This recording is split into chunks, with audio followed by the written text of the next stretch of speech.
Bonjour, à la une de la Tribune des travailleurs cette semaine, 36 milliards de plus pour la loi de programmation militaire, propagande dans les écoles, etc. Halte à la militarisation. Vous pourrez lire en pages 2 et 3 comment le gouvernement veut nous préparer à la guerre. D'abord à l'Assemblée nationale. La ministre des Armées, Catherine Vautrin, a présenté le 4 mai le projet de loi qui augmente de 36 milliards la programmation militaire, qui s'élève déjà à 413 milliards. La conséquence, on la connaît, des ponctions drastiques à venir dans les budgets des services publics et de la sécurité sociale, comme le Cornu vient déjà de le faire avec l'annonce de 6 milliards d'euros de nouvelles coupes. Vautrin a réaffirmé la cible fixée par Macron aux ordres de Trump, je la cite, « La France dépassera les 2,5% du PIB d'efforts de défense dès 2030 ». Le débat se mène dans un consensus général à l'Assemblée nationale, même si les groupes d'opposition cherchent à apparaître comme tels.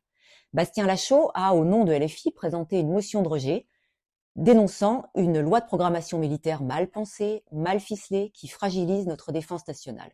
Nous ne la voterons pas, a-t-il dit. Il s'est projeté en 2027 avec Jean-Luc Mélenchon à l'Élysée. Nous agirons, nous en planifiant, en partant des besoins de la nation et de nos armées, car oui, nous sommes meilleurs que vous en la matière. La députée PS Anna Pic, qui veut sortir du modèle d'armée bonsaï, ce sont ses termes, a défendu ces 36 milliards d'euros dont il faut convaincre les Françaises et les Français qui nous écoutent à quel point ils sont nécessaires. Horizon et LR ont fait voter l'objectif à l'horizon 2035 d'atteindre 3,5% du PIB, c'est-à-dire la cible de l'OTAN. Aurélien Saint-Toul, LFI, a dénoncé cette référence à la part du PIB, tout en défendant la hausse. Il a dit « La ministre nous dit que d'après elle, le poids de forme, c'est 100 milliards. Bon, ok. Dans ce cas-là, actez plutôt ce genre d'objectif en valeur absolue, mais ne vous accrochez pas à un totem. » Position cohérente avec les amendements LFI qui demandent 5,8 milliards de plus dès maintenant, que vous pourrez lire également en page 2.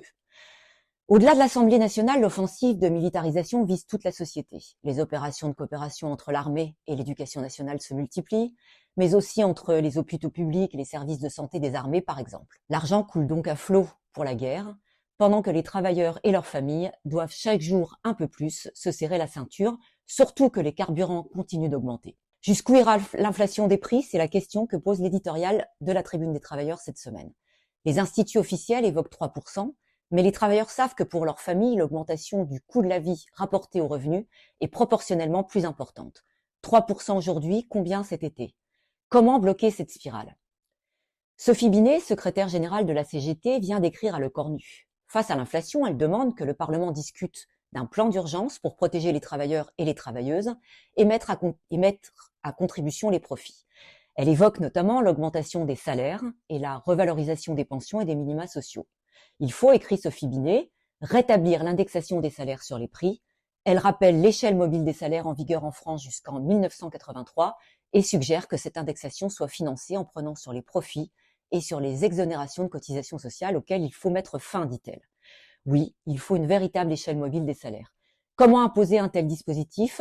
Certainement pas en suppliant Le Cornu de le faire, comme le fait Sophie Binet, mais en adressant cette proposition de plan d'urgence à l'ensemble des confédérations syndicales de ce pays, à l'ensemble des syndicats à tous les niveaux et aux travailleurs pour leur dire « Préparons ensemble la mobilisation ouvrière et populaire, préparons ensemble la grève totale pour imposer ce plan d'urgence ».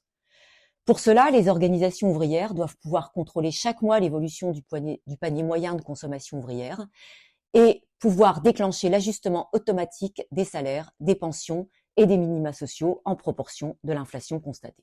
Telle serait une démarche ouvrière indépendante capable de bloquer l'inflation galopante qui menace de réduire à la misère des millions de travailleurs et leurs familles et d'enfoncer encore plus ceux qui y sont déjà.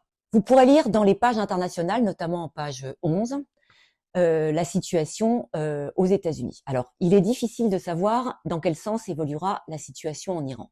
Le 3 mai, Trump a annoncé l'opération Projet Liberté, visant à aider les navires marchands de pays qui n'ont rien à voir avec le conflit en Iran à traverser le détroit d'Ormuz. Si d'une manière ou d'une autre ce processus humanitaire venait à être entravé, cette ingérence devrait malheureusement être traitée avec fermeté, a-t-il dit. Une opération humanitaire, entre guillemets, qui, selon le commandant militaire américain Brad Cooper, mobilisera des destroyers lance-missiles, plus de 100 aéronefs terrestres et maritimes et 15 000 militaires. Alors depuis, Trump a abandonné cette opération, car il ne parvient pas à sortir de l'impasse dans laquelle il s'est lui-même enfoncé. La presse américaine indique, 2 mois après le début de la guerre en Iran, le président est confronté à la réalité complexe d'un conflit qui s'est avéré coûteux, profondément impopulaire et dont l'issue reste incertaine. Ces prévisions, qui tablaient sur un conflit relativement bref aux conséquences économiques minimes, semblent s'effondrer sous ses yeux. Notons que le 1er mai, contrairement à ce qui se fait habituellement dans ce pays, des millions de travailleurs et de jeunes se sont rassemblés dans près de 4000 manifestations organisées dans tout le pays. Les travailleurs avant les milliardaires ou encore non à l'ICE, non à la guerre ont scandé les manifestants. La principale crainte de l'impérialisme américain se trouve dans son propre pays. De plus en plus de voix s'élèvent contre Trump parmi les républicains qui craignent que la guerre et ses conséquences sur le pouvoir d'achat des Américains s'expriment en leur défaveur dans les élections de novembre.